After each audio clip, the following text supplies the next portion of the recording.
بہت سارے حضرات جو ہے نہیں پہنچے ہیں، تو ان سے فون کے ذریعے سے رابطہ کر کے ان کو بلانا.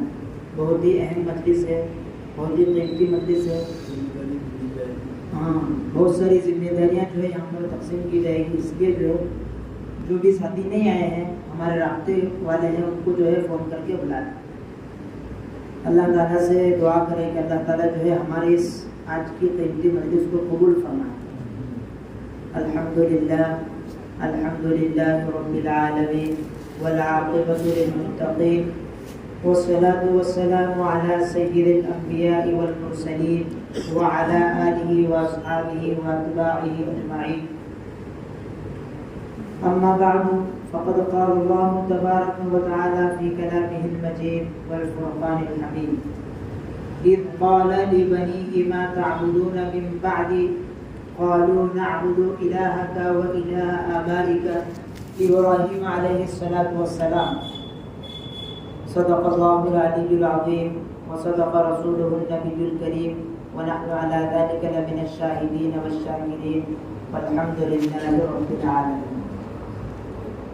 میرے محترم عزیز ساتھیوں اور ہمارے محترم علماء کرام، جیسا کہ آپ حضرات جانتے ہیں کہ ابھی مجھ سے پہلے مفتی ابراہیم صاحب نے مکتب کے تعلق سے ماشاءاللہ بہت ساری باتیں ہمارے سامنے بیان فرمائی.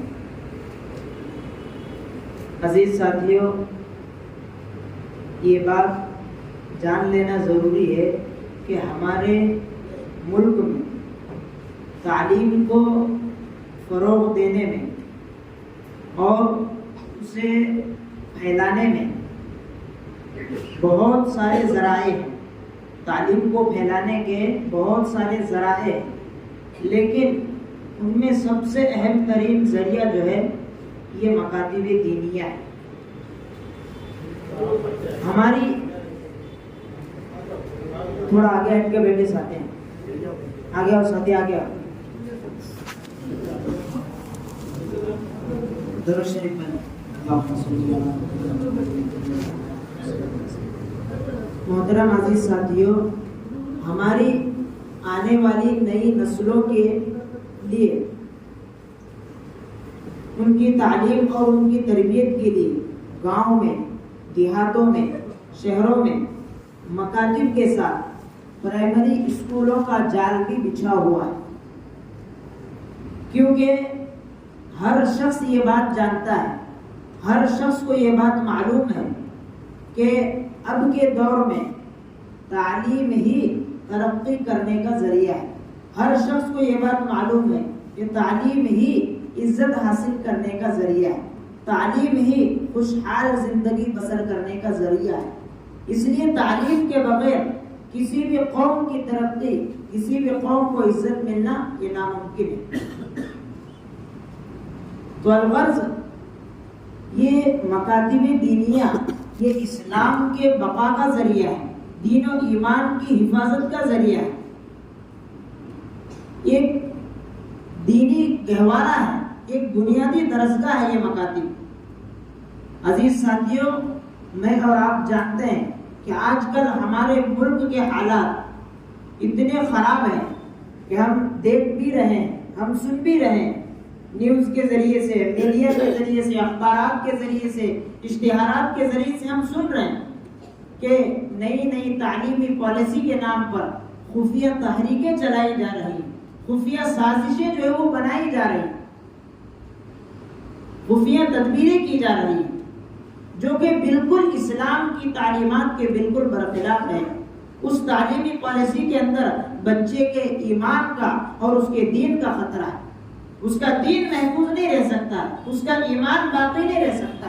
اسی لیے اکابر امت اور علماء امت فرما رہے ہیں کہ یہ جو نئی تعلیمی پالیسی جو آج حکومت نکال رہی ہے یہ اسلام کی تعلیمات کے بالکل مخالف ہے.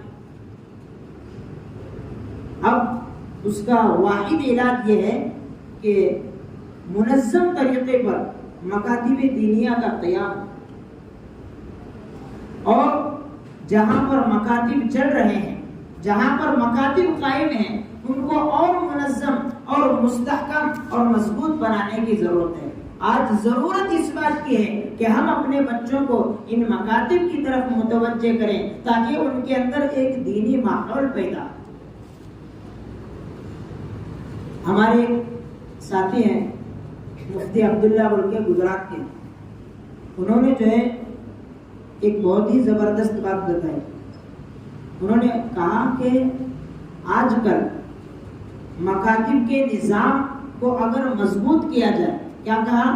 آج اگر اس دور میں مکاتب کے نظام کو مضبوط کیا جائے تو کفرستان میں، یعنی اگر ملک کافر ہو اس کفرستان میں بھی ایمان کو بچایا جا سکتا ہے۔ اگر مکاتب کے نظام کو مضبوط نہ کیا جائے، وہ بتاتے ہیں اگر ملک ایمانستان ہو، ایمانستان کے ملک میں بھی ایمان کے بچانے کی کوئی گارنٹی نہیں دی جا سکتی۔ اتنی بڑی بات تھی۔ اسی لیے فرماتے ہیں کہ یہ جو مکاتب کے اندر جو بچے آتے ہیں یہ خالی الذہن ہوتے ہیں، ان کا ذہن خالی ہوتا ہے، ان کے معصوم ذہن کے اوپر مکتب کی تعلیم کا بڑا اثر ہوتا ہے۔ اسی لیے حضرت حسن بصری رحمۃ اللہ علیہ کا قول ہے، جیسا کہ مفتی صاحب نے بتایا، فرماتے ہیں التعلم فی الصغر کالنقش فی الحجر، کہ بچپن میں بچے کو جو سکھایا جاتا ہے، جو پڑھایا جاتا ہے، جو تعلیم دی جاتی ہے، وہ پتھر کے اندر لکیر اور نقش کرنے کی طرح ہے۔ جس طرح پتھر کے اندر اگر لکیر ہو، نقش پڑ جائے تو اس کو مٹانے سے نہیں مٹتا ہے، اسی طریقے سے بچے کو ابتدا میں بچپن میں جو تعلیم دی جاتی ہے وہ اس کو نہیں بھولتا ہے۔ اس لیے ہمیں اسی وقت سے کوشش کرنا چاہیے، اگر ہمارا بچہ اس دور میں اس کا مزاج دینی مزاج بن گیا تو وہ ہر موڑ میں ہر وقت میں دین کا دامن تھام لے۔ عزیز ساتھیوں، آپ کو جو ہے وہ بات یاد ہونا چاہیے، مفکر اسلام حضرت علامہ علی میاں ندوی رحمۃ اللہ علیہ نے فرمایا، کیا فرمایا کہ دیکھو میں بالکل صاف تمہارے سامنے بتاتا ہوں، بچوں کے عید کے کپڑے بنانے سے بھی زیادہ، تین باتیں بیان فرمائیں۔ کیا فرمایا؟ پہلی بات، بچوں کے عید کے کپڑے بنانے سے بھی زیادہ۔ دوسری بات، بچہ اگر بیمار ہو جائے تو اس کا بہتر سے بہترین علاج کرنے سے بھی زیادہ۔ تیسری بات کیا فرمائے کہ اگر بچہ تمہارا نوکری کے قابل ہے، اس کو نوکری کے قابل بنانے سے بھی لاکھ گنا زیادہ بہتر بات یہ ہے کہ اپنے بچے کو اچھی تعلیم کا زیور پہنا کر، اچھی تربیت کا زیور پہنا کر اس کو سچا پکا مسلمان بنائے، اس کو سچا پکا مسلمان بنایا جائے، یہ اس کے عید کے کپڑے بنانے سے بہتر ہے، یہ اس کی نوکری لگنے سے بھی زیادہ بہتر ہے، یہ اس کے اچھا ہونے سے بھی زیادہ بہتر ہے۔ اس لیے کہ بچے کی جب اچھی تعلیم ہو، اس کی جب اچھی تربیت ہو تو وہ ہر موڑ پر دین کا دامن تھامے۔ اسی وجہ سے ترجمان اہل سنت والجماعت حضرت مولانا عبدالقوی صاحب نے یہ بات بیان فرمائی کہ مدارس کے اندر تعلیم حاصل کرنا یہ فرض کفایہ ہے۔ اگر کچھ بچے جا کر تعلیم کو حاصل کریں، پڑھیں تو کافی ہے، لیکن مکاتب کے اندر ہر گھر کا، ہر فرد کا، ہر بچے کا مکاتب کے اندر جانا، وہاں پڑھنا، تعلیم حاصل کرنا یہ فرض عین ہے، ضروری ہے۔ اسی وجہ سے میرے محترم ساتھیوں، ہمارے بچوں کے والدین کے دلوں کے اندر یہ خیال کیوں نہیں پیدا ہوتا؟ اگر ہم نے اپنے بچوں کو کلمہ نہیں سکھایا، اگر ہم نے اپنے بچوں کو نماز نہیں سکھائی، اگر ہم نے اپنے بچے کو توحید کا سبق یاد نہیں کرایا، اگر ہم نے اپنے بچے کو حضرت ابراہیم علیہ السلام کی بت کو توڑنے کا واقعہ نہیں سمجھایا، تو میرے محترم بھائیوں وہ وقت دور نہیں ہے کہ ہمارا بچہ کل یہ مشرک بن کر اٹھے گا، ہمارا بچہ مجوسی بن کر اٹھے گا، ہمارا بچہ عیسائی بن کر اٹھے گا، ہمارا بچہ یہودی بن کر اٹھے گا، وہ وقت دور نہیں۔ لہذا آج ضرورت اس بات کی ہے کہ والدین آگاہ ہو جائیں، والدین متنبہ ہو جائیں، اپنی آنے والی نسلوں کو بت پرستی سے، غلط عقیدوں سے، مشرکان عقیدے سے اگر بچانا ہے تو ہمیں اپنے گھٹنے ٹیکنا ہوگا، ہمیں اپنے بچوں کو دینی تعلیم سے وابستہ کرنا،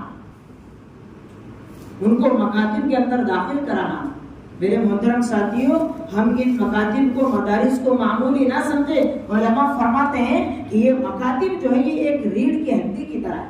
جس طرح انسان کی ریڑھ کی ہڈی مضبوط ہوتی ہے تو وہ انسان مضبوط رہتا ہے، اسی طریقے سے یہ مکاتب جو ہے یہ بچے کو مضبوط کرتے ہیں، اس کی دنیا کو مضبوط کرتے ہیں، اس کی آخرت کو مضبوط کرتے ہیں، اس کے دل کے اندر اللہ کے نام کو، اللہ کی وحدانیت کو پیوست کرتے ہیں، اللہ کی وحدانیت کو اس کے دل کے اندر جما دیتے ہیں۔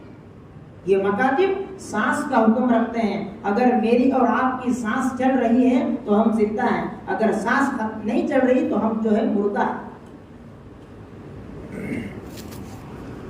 تو میرے محترم بھائیوں، ہمیں جو ہے متوجہ ہونے کی ضرورت ہے۔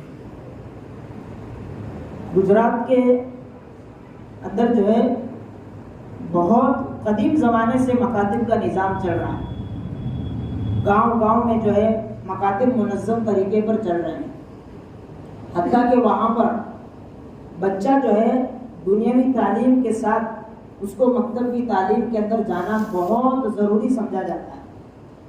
حتیٰ کہ اگر کوئی بچہ مکتب کے اوقات میں کھیل رہا ہے تو لوگ جو ہے بچے کے سرپرست سے ڈائریکٹ پوچھتے ہیں کہ آپ کا بچہ مکتب کو نہیں جاتا ہے؟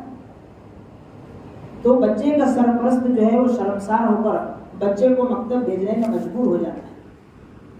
عام طور پر میرے محترم بھائیوں، مکتب کی تعلیم سے ہمارا ذہن اس طرف جاتا ہے کہ ہم جو ہے نورانی قاعدہ پڑھا دیں، پارایام پڑھا دیں، یا کچھ سورتیں یا کچھ احادیث یاد کرا دیں، ہم یہ سمجھتے ہیں بس یہ کافی ہے۔ لیکن یہ بھی جو ہے نہ ہونے کے مقابلے میں بہتر ہے۔ لیکن گجرات کی سرزمین پر ہم اگر وہاں کا نظارہ کریں، وہاں کے مکاتب کے نظام کی سطح جو ہے وہ بہت اعلیٰ پیمانے پر، بہت عمدہ پیمانے پر ہے، کہ وہاں پر بچے کو جو ہے بہترین مکمل تجوید کے ساتھ ناظرہ قرآن مجید پڑھایا جاتا ہے، اور حفظ قرآن مجید جو ہے پڑھایا جاتا ہے، ایمانیات سکھائی جاتی ہے، احکامات سکھائے جاتے ہیں، مسائل بتائے جاتے ہیں، عبادات کے متعلق، معاملات کے متعلق جتنے ضروری زندگی کی باتیں ہیں وہ تمام باتیں جو ہے وہ ان کو سکھائے جاتے ہیں۔ اسی لیے فرماتے ہیں کہ گجرات کے مسلمان تاجر جہاں بھی گئے اپنے ساتھ جو ہے مکتب کے منظم طریقے کو لے کر چلے گئے۔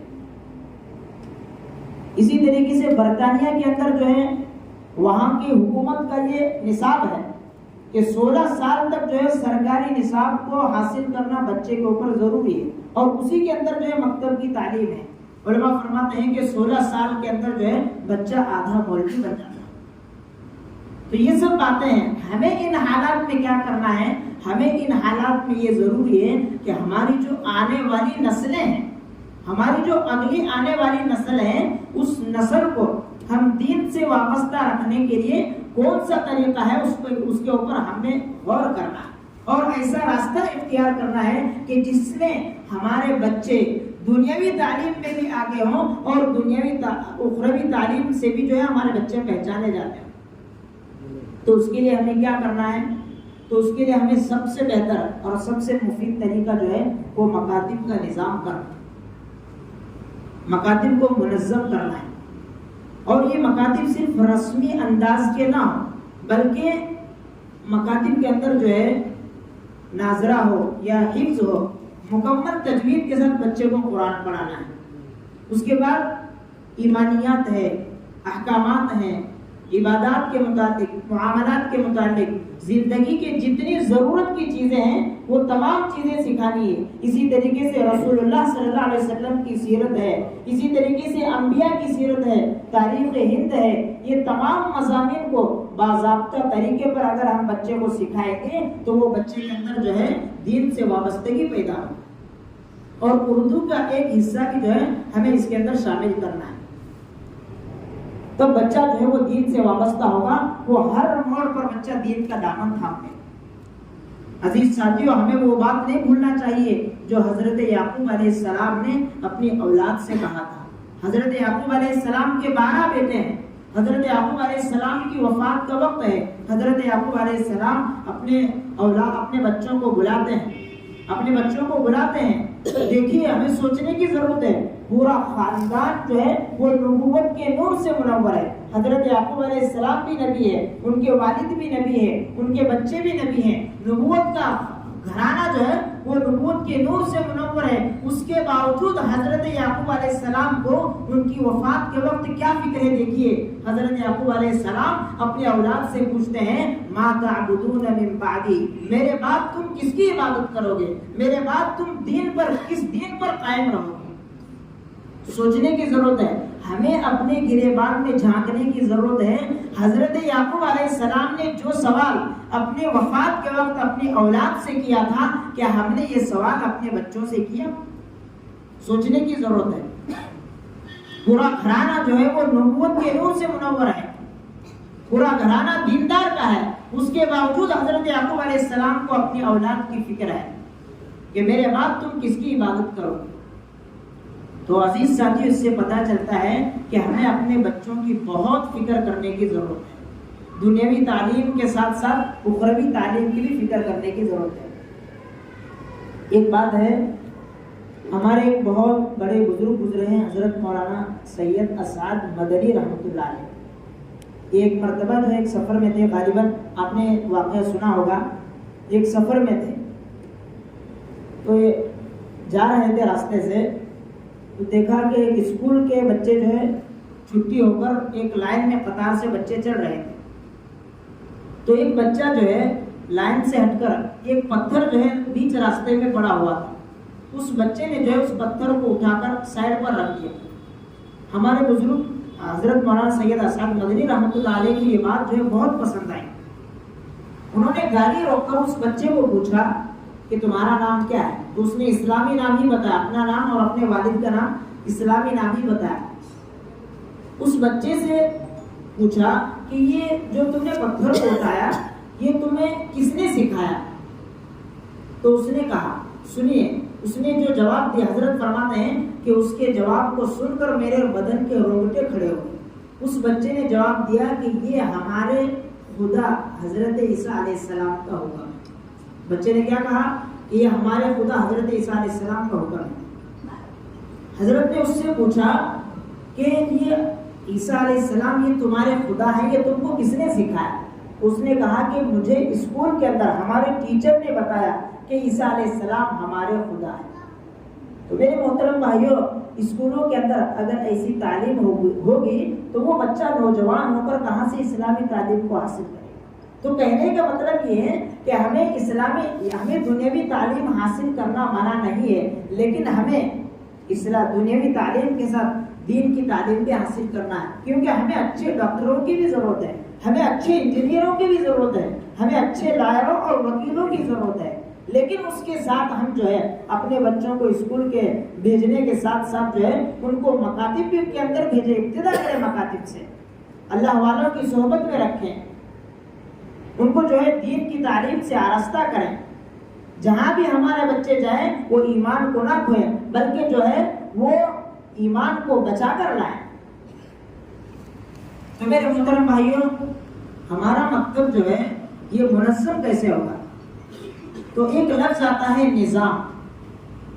منظم اور نظام کس کو کہتے ہیں؟ تو فرماتے ہیں کہ ہمارے بہت سارے کام ہیں، مختلف کام ہیں، ان کاموں کو ان کے مقررہ وقت پر کرنے کے لیے ایسا مناسب نظام بنانا کہ ہر کام وقت پر ہو جائے، اور ایک کام کے اندر مشغولی کی بنا پر دوسرے کام میں حرج نہ ہو، اس کو جو ہے نظام کہتے ہیں. نظام کے اندر بہت ساری باتیں ہیں. علماء فرماتے ہیں کہ اس کے اندر مکتب کو منظم کرنے کے لیے کل 15 باتیں ہونا چاہیے. تو وہ 15 باتوں کا ذکر جو ہے وہ بہت لمبا ہوگا، اس لیے مختصر یہ ہے کہ سب سے پہلے نظام کی اہمیت اور اس کے فائدے ہیں.